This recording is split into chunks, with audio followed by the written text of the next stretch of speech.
요셉이 17세 때에 애굽의 종으로 팔려갔습니다. 사실 그 애굽이라고 하는 것은 17살 나이밖에 되지 않는 그 요셉에게 정말 낯설고 물설은 이국 땅, 그런 곳에 가서 어떻게 요셉이 살 수가 있을까? 그것도 그냥 이민을 간 것이 아니고 종으로 팔려갔습니다. 종살이를 하던 중에 그 보주인인 그 보디발의 아내 누명을 둘러서고 감옥살이까지 하게 되었습니다. 자, 감옥에 갇혀있는 이 요셉을 향하신 하나님의 놀란 뜻이 있는데, 오늘 보면 우리가 36절까지 읽어야 되지만 시간 관계상 다 읽지를 못했습니다. 하나님은 이 감옥 속에 갇혀있는 이 요셉을 애굽의 총리 대신 만들기 위하여 아주 치밀한 계획과 섭리로 간섭을 하십니다. 오늘 본문 41장 1절에 보시면 이렇게 시작하고 있습니다. 만 2년 후에 바로가 꿈을 꾸고, 자, 여기 만 2년이다 무슨 뜻일까요? 자, 한 2년 전에 요셉이 갇혀있는 그 감옥에 누가 들어왔냐 하면 애굽 바로왕의 신하였던 떡 맡은 가는장하고 술 맡은 가는장 두 사람이 무슨 죄를 지었는지 모르겠지만은 아무튼 감옥에 들어왔어요. 근데 어느 날 이 두 가는이 다 각기 나름대로 꿈을 꾸게 됩니다. 근데 그 꿈을 아무도 해석할 자가 없어요. 그때 요셉이 하늘의 지혜를 얻어서 그 두 가는장의 꿈을 해석해 준 결과 그 꿈대로 떡 맡은 가는장은 목베임을 당해 죽게 되고, 그리고 술 맡은 가는장은 요셉이 해석해 준 그 꿈대로 감옥에서 나와가지고 다시 바로왕의 그 술 시중을 드는 가는장으로 복직을 하게 됩니다. 자, 여러분, 자, 그런데 그로부터 한 2년이 지났어요. 2년. 요셉이 그 가는장들의 꿈을 해석해 준 그때부터 한 2년이 지난 그때 오늘 본문을 보면 이 애굽의 바로왕이 두 가지 꿈을 꾸게 됩니다.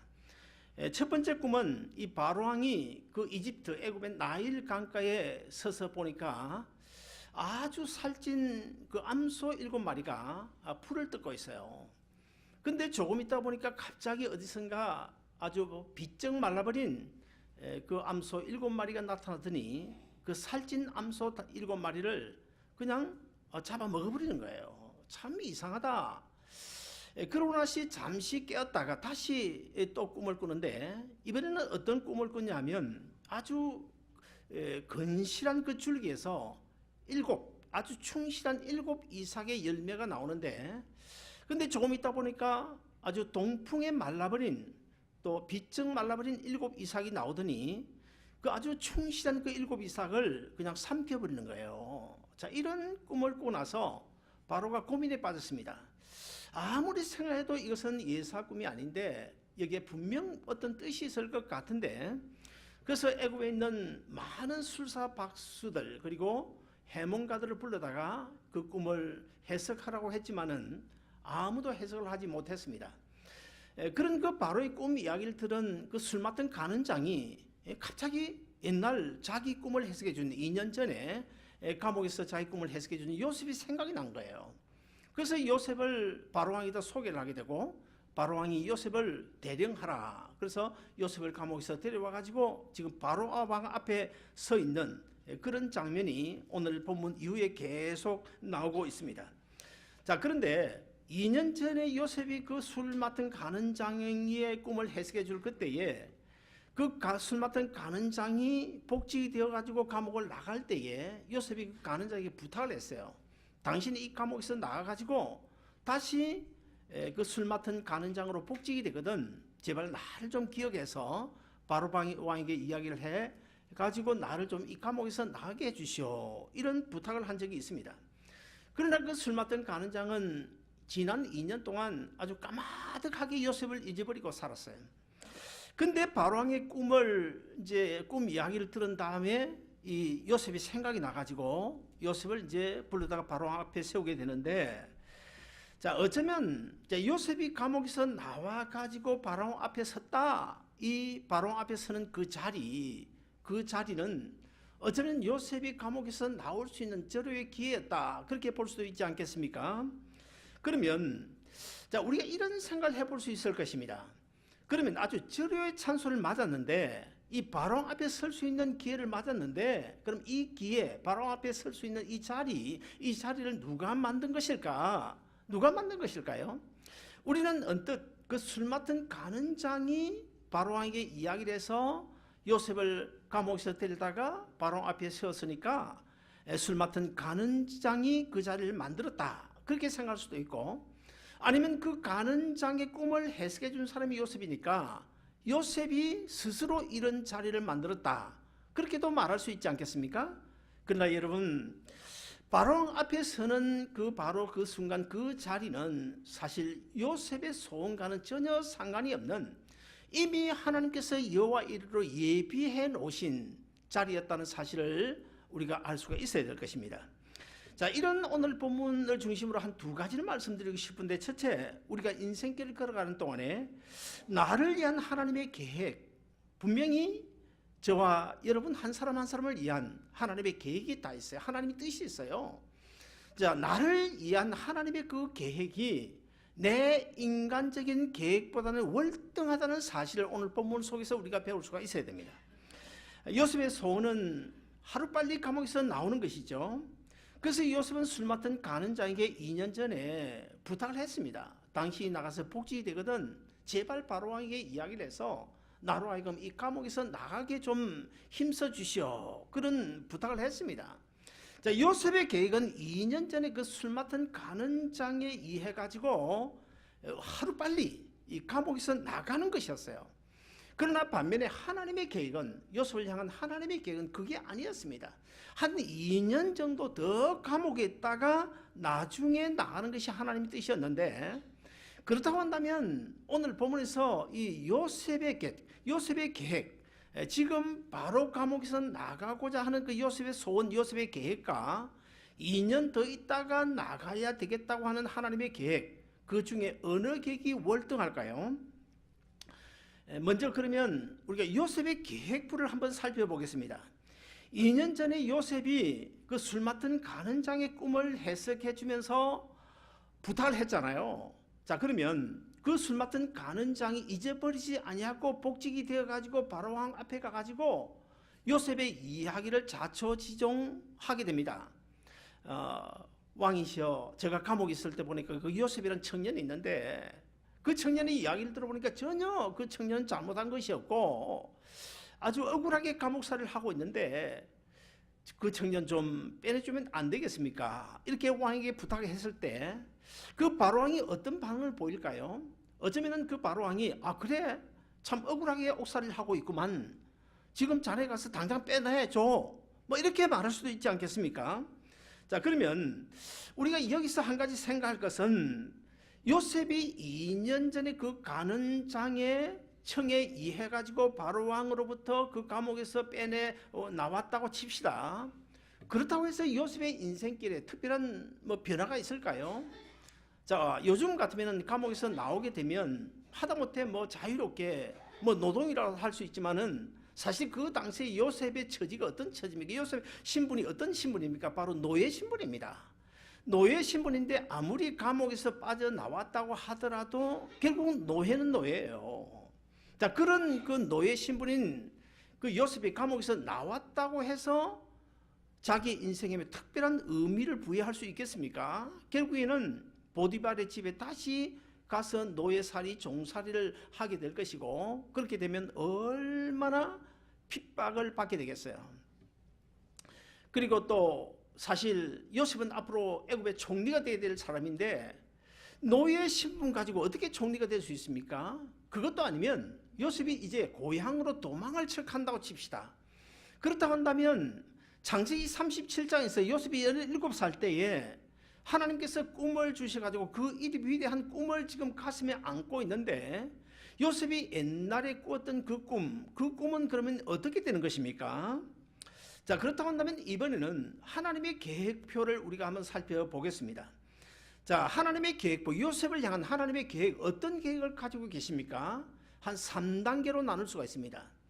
자, 첫 번째 요셉을 향한 하나님의 계획, 그것은 바로 애굽에 들어가서 애굽의 총리가 되는 것이고, 그 다음에 두 번째 요셉을 향한 계획이 무엇일까요? 요셉을 먼저 애굽 땅에 보내가지고 요셉의 아버지 그러니까 이스라엘의 족장인 그 야곱의 자손들이 애굽으로 일단 들어와가지고 그 애굽 땅에서 큰 민족으로 육성되는 것이 2단계 요셉을 향한 하나님의 뜻이었어요. 그리고 마지막 세 번째 요셉을 향한 하나님의 뜻이 무엇인지 아세요? 그것은 바로 세월이 한참 흘러가지고 모세를 통해서 큰 민족으로 육성된 그 이스라엘 민족을 애굽에서 건져 구출해내 가지고 가나안 땅에 들어가게 하는 것. 즉각 우리 흐르는 가나안 땅에 들어가서 그냥 잘 먹고 잘 사는 것이 아니라 전 세계 민족으로 하여금 하나님 앞에 돌아오게 하기 위한 제사장 나라를 만드는 것. 이것이 바로 요셉을 향한 하나님의 계획이었습니다. 자, 그렇다면 요셉이 2년 전에 감옥에서 나왔던 아니면 2년 후에 나왔던 요셉을 향한 하나님의 계획에는 그렇게 지장이 없습니다. 언제 나왔던 상관이 없어요. 그러나 단지 하나님의 입장에서 볼 때 2년 전에 감옥에서 나오는 것보다는 한 2년 정도 더 감옥에서 하나님과 독대하면서 기도하고 신앙의 훈련을 받은 다음에 성숙한 신앙이 돼가지고 하나님이 정해놓으신 하나님의 카이로스의 때에 나와가지고 바로왕 앞에 서야 하는 것이 하나님의 뜻이었던 것입니다. 자, 그렇다면 여러분 가운데는 어떤 계획이 좋다고 생각되십니까? 요셉의 계획표대로 빨리 감옥에서 풀려 나와가지고 노예로 사는 것입니까? 아니면 2년 늦게 나오더라도 애굽의 총리가 되어서 하나님의 뜻과 계획에 귀하게 쓰임받는 것일까요? 당연히 후자겠죠. 그래서 성경은 곳곳에서 하나님의 때를 기다리라고 우리에게 권면하고 있어요. 왜 하나님의 때를 기다리라고 하는 것입니까? 사실 우리는 인생길을 살아가면서 내일을 모르잖아요. 5년, 10년 후를 모르잖아요. 사실 우리 참 너무나 우리가 사랑했던 임재규 집사님도 2달, 3달 전에 우리가 몰랐잖아요. 제가 이번에도 장례 집례를 하면서 잠시 그 생각을 했습니다. 임 집사님 오늘 이렇게 하늘나라로 들림을 받았는데 저 자리, 누워있는 저 자리 어쩌면 우리 성도들 100몇십 명 성도들 가운데 내 나일지도 모른다. 그 생각을 제가 잠시 했습니다. 사실 모르잖아요, 여러분.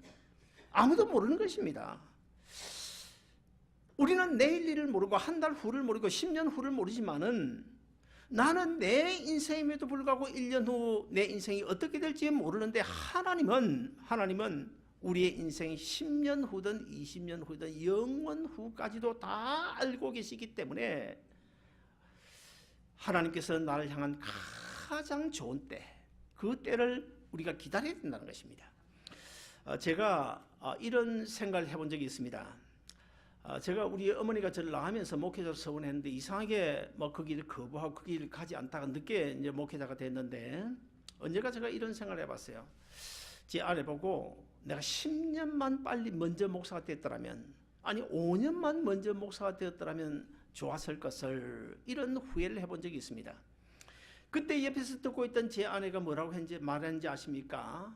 당신이 10년 빨리 되었거나 아니면 5년 빨리 되었으면 교만해가지고 이처럼 목회 못할 거라고. 그러니까 하나님 때에, 적당한 때에 당신을 불러 쓰시니까 하나님 앞에 감사하며 주어진 일 잘 하라고. 그렇게 그러더라고요.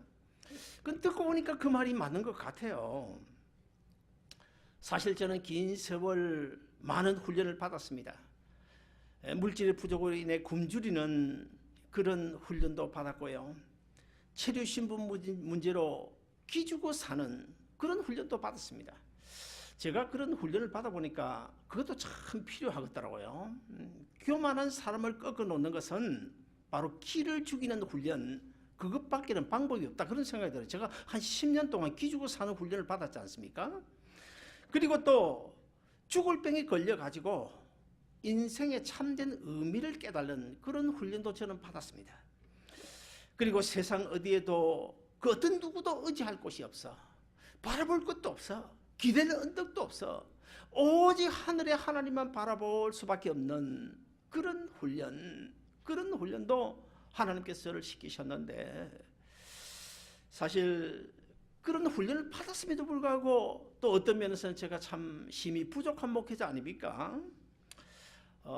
우리 제가 아는 한 88세 된 목사님 계십니다. 은퇴하신 목사님이신데 그 목사님 네 분이 아주 부자예요. 돈이 많고 정말 잘 사는 분입니다. 그동안 좋은 집에서 잘 먹고 잘 살아왔습니다. 그런데 이제는 그 사모님이 밥을 해먹지를 못하는 거예요. 빨래도 못하는 거예요. 그래서 어쩔 수 없이 집도 팔고 가재도구도 다 정리를 하고 한 달, 두 달 전에 양로 호텔로 들어가셨습니다.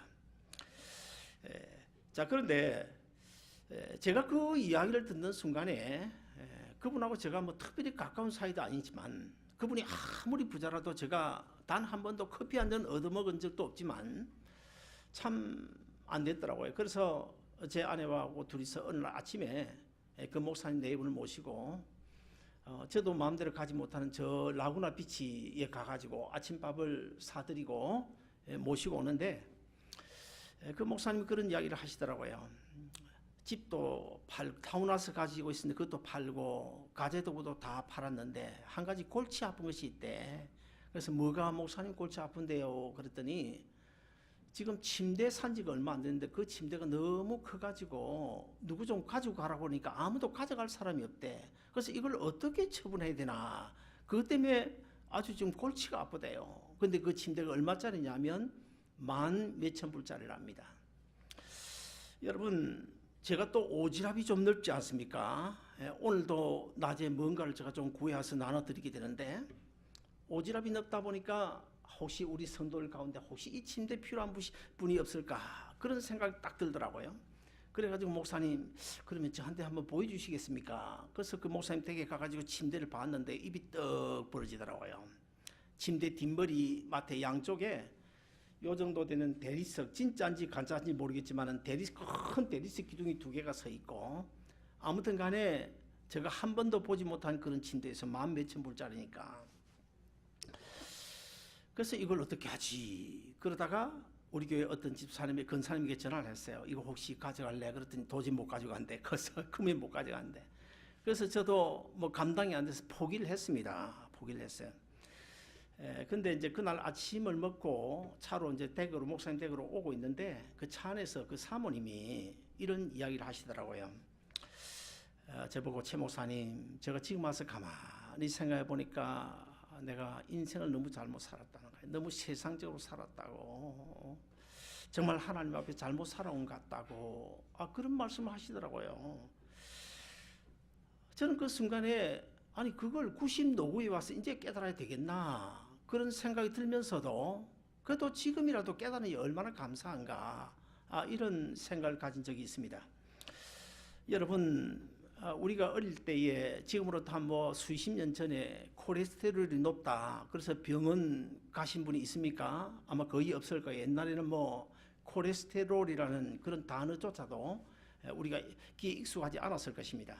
근데 요즘에는 사실 많은 사람들이 이 콜레스테롤로 어려움을 당하잖아요. 여러분 우리가 이런 생각을 해볼 수 있죠. 이 콜레스테롤이 넘쳐나도록 고급 음식 골라 먹으면서 구제헌금 1불도 안 하면서 가난한 사람을 위해 쓴다가 기도한다. 윗선입니다. 윗선입니다. 2층 양옥 좋은 집 10,000불짜리 침대에 편히 잠자면서 한 영혼을 사랑한다. 그것도 사실 거짓말이에요. 왜 거짓말입니까? 우리 주님께서 이 땅에 계실 때에 그렇게 살지 않으셨거든요. 그렇게 살지 않으셨거든요. 여러분 깊이 한번 생각해 보시기를 바랍니다. 형편 좋을 때 신앙이 자랍니까? 아니면 고통과 시련 속에서 우리의 신앙이 자랍니까? 지난 기독교의 2000년 역사를 우리가 잘 살펴보면 예수님께서 십자가에 죽으시고 부활하신 그 십자가의 복음이 갈보리 언덕에서 시작해가지고 예루살렘에서 안디옥에서 소아시아로 결국 이제 로마로 독일로 영국으로 미국으로 결국 우리 한국까지 그리고 중국으로 지금은 이슬람권 제3세계 이슬람권 들어가지고 마지막에는 결국 백투 예루살렘으로 들어가게 되면 이스라엘 백성들이 회개하고 주님 앞으로 돌아올 그때가 바로 우리 주님께서 재림하실 때입니다. 이런 성경적인 시나리오를 가지고 있는데 여러분 이 기독교 복음이라고 하는 것은요, 어떤 나라가 평화로울 때, 사람들이 잘 먹고 잘 살 때 좋은 시기에 복음의 꽃이 피지를 않았습니다. 언제나 어렵고 힘든 고난의 시기에 기독교 복음은 꽃이 피어왔고, 그리고 또 우리 삶 속에서도 돈이 많아서 내 멋대로 잘 먹고 잘 살 때 결국 우리 삶 속에서 복음의 꽃은 피지 않을 뿐만 아니라 신앙은 자라지 않는다는 사실도 우리가 알아야 됩니다. 여러분, 힘들고 어려운 가운데도 주님 잘 섬기며 살 때, 그때 우리 하나님께서 우리와 함께 하시고 복음의 꽃이 피게 되고 또 우리의 신앙이 성장하는 줄로 믿으시기를 바랍니다. 하나님의 손길은 언제나 이 고난 속에서 함께 하시는데요, 하나님의 은혜와 축복 역시 언제나 희생하고 헌신하는 그 사람에게 주어지게 되는 것입니다. 하나님의 능력과 기적 역시 세상적인 모든 것을 포기하고 오직 내가 바라보고 오직 내가 기댈 언덕은 주님밖에 없다. 그래서 하늘의 하나님을 바라볼 때 그때 우리 삶 속에 기적이 일어나게 되는 것입니다. 때로는 우리가 인생길을 살면서 마음이 급해질 때가 있죠. 그래서 이 문제, 어떤 문제를 안고 있으면 이 문제 어떻게 해결됐으면 좋겠는데, 아니면 또 내 자녀가, 내 아들이 어서 빨리 취직이 되었으면 좋겠는데, 뭐 이런 우리가 조급한 마음을 가질 때가 있지 않습니까? 어서 집 한 채만 샀으면 좋겠는데, 어서 이 집 폐업했으면 좋겠는데. 그러나 여러분, 그렇게 살다가 그렇게 하나님보다 먼저 앞장서서 가다가 한 방 얻어맞는 사람 얼마나 많은지 알아요? 사랑 여러분, 내 계획표보다는 하나님의 시간 계획표가 훨씬 더 낫다는 사실을 우리가 알아야 됩니다. 내가 계획하고 작정한 때보다는 하나님 카이로스의 때가 훨씬 더 정확하고 훨씬 더 은혜스럽고 훨씬 더 축복이 보장된다는 사실도 꼭 기억하시기를 바랍니다. 마지막 두 번째로 내 인생길에도 치밀한 하나님의 계획과 섭리에 간섭이 있다는 사실을 우리가 꼭 믿고 살아가야 될 것입니다. 바로왕이 꿈을 꾸고 난 다음에 그 애굽의 술사들과 박사들 그리고 해몽가들을 불러다가 꿈을 이제 이야기를 했어요. 꿈을 해석해라. 아무도 해석을 못하는 거예요. 결국 그러자 이제 술 맡은 간원장의 소개를 받고 감옥에 있는 요셉을 데려다가 바로왕이 꾼 꿈을 해석받게 되는데, 오늘 본문 이후에 16절에 보시면 요셉이 이렇게 대답을 하고 있어요. 요셉이 바로에게 대답하여 가로되 이는 내게 있는 것이 아니라, 이 꿈 해석은 내게 있는 것이 아니라 하나님이 바로왕 당신에게 평안한 대답을 할 것입니다. 여기서 우리가 한 가지 또 깨달아야 됩니다. 우리는 언제나 조금 뭘 하면 내가 했다고 생각하잖아요. 그리고 특별히 뭐 기도한다, 아니면 예언 은사를 받았다, 그런 사람들 보세요. 하나님 내세웁니까? 전부 자기 이름 내세웁니다. 전부 자기 이름 내세웁니다. 그런데 오늘 본문에서 이 요셉은요, 절대로 자기 이름 내세우지 않아요. 내가 바로왕 당신의 꿈을 해석하는 것이 아니라 하나님께서 당신에게 직접 꿈을 해석하는 것 뿐입니다. 이렇게 지금 대답하고 있어요. 그래서 요셉이 하늘의 지혜를 얻어가, 하나님의 지혜를 얻어가지고 바로왕의 꿈을 해석해 주는데, 그 꿈 해석이 무엇일까요? 자, 살찐 7마리의 암소, 그 뭘 가리키는 것일까요?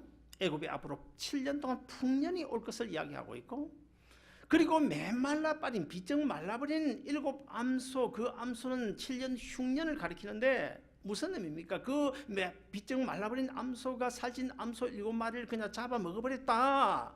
애굽에 7년 흉년이 오겠지만 결국 7년 흉년이 와가지고 어려움을 당할 것을 지금 이야기하고 있고, 그리고 또 건실한 그 줄기에서 아주 충실한 그 열매 7 이삭이 나왔는데, 동풍에 말라버린 7 이삭이 나타나니 그 건실한 충실한 7 열매를 그냥 삼켜버렸다. 이것도 똑같은 해석입니다. 7년 동안 애굽에 풍년이 오게 될 것이고, 결국 7년 흉년이 와서 앞서 7년 풍년은 온데간데 없이 사라져버리게 될, 그것을 지금 예고하고 있는 거예요. 여러분, 사실 요즘에야 뭐 요즘도 꿈을 해석해주는 그 해몽가들이 간혹 있습니다만, 예언가도 그렇습니다만은, 사실 옛날 오늘 보면 그 당시 애굽에서는요, 고대에는 이 꿈을 많이 꾸었기 때문에 하나님께서 이 꿈을 통해서 많은 예언들을 했어요. 성경이 기록되기 전이니까. 그래서 꿈을 많이 이렇게 주셨는데 그 꿈을 해몽하는 그 해몽가들이 많았습니다. 근데 사실 오늘 본문에서 말하고 있는 이 바로왕이 꾼 이 두 가지 꿈을 보면요, 자, 이건 어느 정도 그 해몽가들이 상상력을 발휘하게 되면 충분히 어느 정도 해석할 수 있는 아주 쉬운 꿈이에요.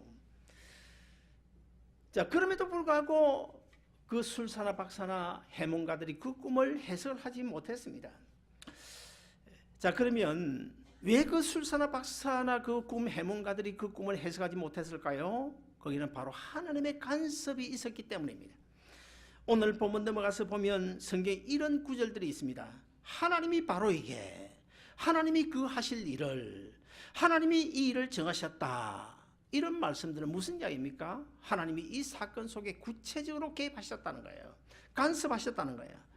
바로가 꿈을 꾸게 된 일도 하나님이 간섭하신 일이고, 그리고 박사나 술사들이 그 바로의 꿈을 해석하지 못한 것도 하나님의 간섭이고, 그리고 지금까지 2년 동안 요셉을 까마득하게 잊어버리고 살아왔던 그 술 맡은 간원장이 2년 만에 요셉을 생각나게 한 것도 하나님의 간섭이고, 그리고 요셉이 이 바로왕의 꿈을 해석하게 된 것도 바로 하나님의 간섭인 줄로 믿어야 될 것입니다. 여러분, 우리는 간혹 우연이란 말을 사용하지 않습니까? 아, 우연히 뭐 이런 일이 있었다. 그러나 여러분, 결코 이 세상에는 우연은 없습니다. 우리 예수 믿는 기독교 신자들은요, 가능하면 우연이란 단어보다는 하나님이 신자를 사용해서 신년이다, 그렇게 생각하는 것이 좋습니다. 왜 그런가 하면 우리의 인생길에서 어떤 일든 어떤 문제든 간에 하나님의 뜻이 없는 것은 없어요. 왜냐하면 참새 한 마리도 하나님의 허락 없이는 떨어지지 않는다고 그랬잖아요. 그러므로 우리가 어떤 어려운 문제를, 우리 교회도 마찬가지, 어려운 문제를 만나도 이 속에 과연 하나님의 어떤 뜻이 있을까, 이것을 우리가 먼저 볼 수 있어야 됩니다.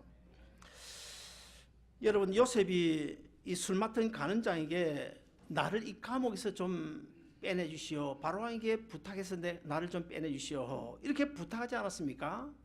그리고 나서 아마 그 간원장이 감옥에서 나간 이후에 요셉은 아마도 제 짐작컨대는 그 간원장이 혹시나 바로왕에게 이야기해가지고 나를 이 감옥에서 빼주지 않을까 하루하루 기다렸을지도 몰라요. 분명 기다렸을 것입니다. 왜냐하면 요셉도 사람이기 때문에 기다렸을 거예요. 그럼에도 불구하고 2년이라는 세월이 지나감에도 깜깜무소식입니다. 사실 그 술 맡은 간원장도 까마득하게 요셉을 잊고 살았잖아요.